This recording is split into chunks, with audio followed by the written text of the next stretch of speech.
그는 늘 화가 나 있었습니다. 사람을 공격하고 언론을 욕하고 적을 만들고. 그런데 이상하죠? 그럴수록 그는 더 강해졌습니다. 오늘은 도널드 트럼프가 왜 평생을 분노 안에 살았는지, 그리고 그 분노가 어떻게 그를 세계 최고 권력자로 만든 건지 이야기해 드립니다. 1. 그는 어릴 때부터 분노를 배웠다. 트럼프의 분노는 우연이 아닙니다. 그건 어릴 적부터 훈련된 무기였습니다. 그의 아버지 프레드 트럼프, 뉴욕 퀸즈에서 부동산을 개발하던 야망가였죠. 그는 늘 아들에게 이렇게 말했습니다. 세상은 전쟁터다. 지면 끝이다. 반드시 이겨야 한다.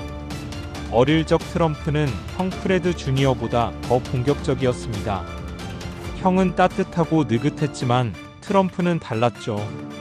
그는 형의 그런 착한 성격을 경멸했습니다. 왜냐고요? 아버지가 그랬거든요. 착한 사람은 패배자고 분노와 경쟁심이 살아남는 유일한 무기라고. 그래서 트럼프는 감정을 억누르기보다 의도적으로 분노하는 법을 배웠습니다. 그건 생존이었고 성공의 신호였습니다. 분노는 그의 언어였다. 트럼프는 평생 분노로 말했습니다. 말이 아니라 공격이었습니다. 언론을 욕하고 정적을 조롱하고 동맹까지도 위협하며 자신을 지적하는 사람을 무조건적으로 규정했죠. 심지어 그를 돕던 부하 직원조차 의견이 다르면 하루아침에 적이 됩니다. 왜일까요? 그는 충돌을 통해 존재감을 키웠기 때문입니다. 싸움은 그에게 소리를 줬고 그 소리는 세상의 주목을 끌었죠. 그는 말합니다. 좋은 기사는 없다.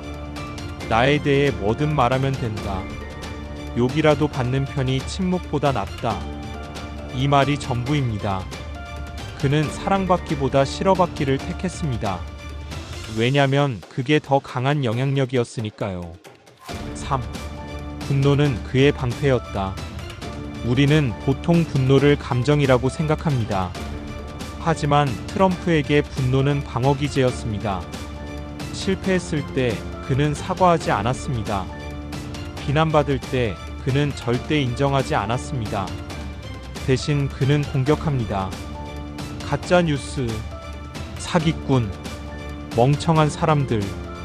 이건 실수를 덮기 위한 분노의 방패였습니다.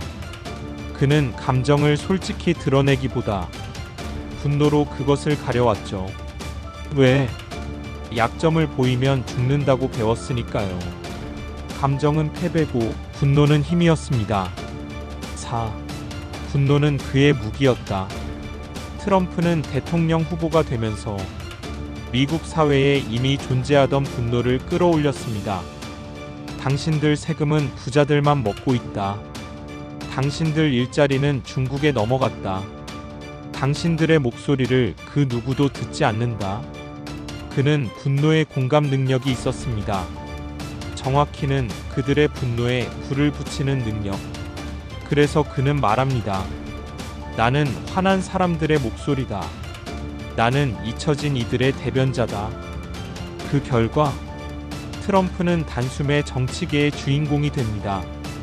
그의 분노는 자기 개인의 감정을 넘어서 한 사회의 분노를 대표하는 심볼이 되었죠. 5. 분노는 그의 브랜드였다. 그는 말합니다. 나는 분노하는 사람으로 기억되기를 바란다. 믿기 어렵겠지만 이건 브랜드 전략입니다. 그는 늘 예측 가능한 분노를 보여줍니다. 트위터에서 새벽 3시에 욕을 하고, 기자회견에서 폭발하고, 인터뷰 중 돌연 퇴장하며, 그는 언제나 분노합니다. 그리고 사람들은 그것을 트럼프다움이라고 말하죠.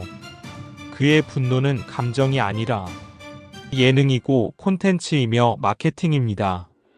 그는 스스로 분노를 브랜드로 만들었습니다. 그 결과 지지자들은 분노에 열광했고 반대자들도 분노 때문에 더 강하게 반응했죠. 그의 모든 존재는 분노 위에 세워진 하나의 거대한 쇼였습니다. 6. 그는 왜 감정을 드러내지 못했을까? 트럼프는 웃지만 따뜻한 감정을 보인 적은 거의 없습니다. 심지어 가족을 대할 때조차도 그렇죠. 그는 아버지에게서 배운 대로 감정은 사치고 따뜻함은 약점이라고 믿습니다. 그는 TV 앞에서 가족을 포용하기보다 연설하고 승리를 자랑합니다. 사적인 감정을 나누기보다 공적인 이미지를 연출하죠. 그가 진짜 감정을 표현한 유일한 순간은 형이 알코올 중독으로 사망했을 때입니다. 그는 이렇게 말했습니다. 내 형은 착한 사람이었다. 하지만 너무 착해서 망가졌다. 나는 그렇게 살지 않기로 했다. 이 말 속에 그가 왜 감정을 피하고 분노를 택했는지 그 이유가 들어 있습니다. 7. 그에게 분노는 관심이었다. 사실 트럼프는 사람들의 관심을 먹고 삽니다. 그가 트위터를 하루 30번 넘게 쓰는 이유도, 언론을 맨날 욕하면서도 절대 피하지 않는 이유도 모두 관심 때문입니다. 그리고 분노는 관심을 끄는 가장 빠른 방법이죠. 조용히 설명하는 정치인은 기억에 남지 않지만 소리치고 싸우는 트럼프는 절대 잊히지 않습니다. 그는 말합니다. 세상이 날 싫어하든 말든 날 잊지만 않으면 된다.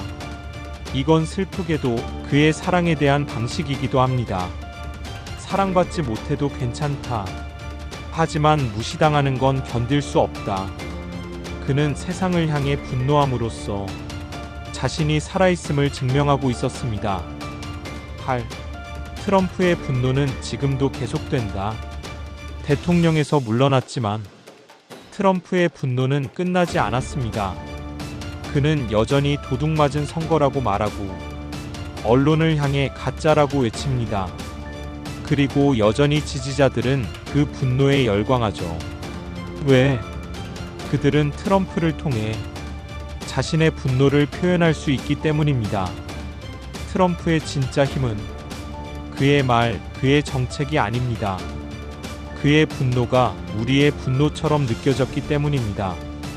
그는 분노로 수백만의 사람들과 연결되었고 그 분노는 지금도 수많은 트럼프주의자를 만들어내고 있습니다.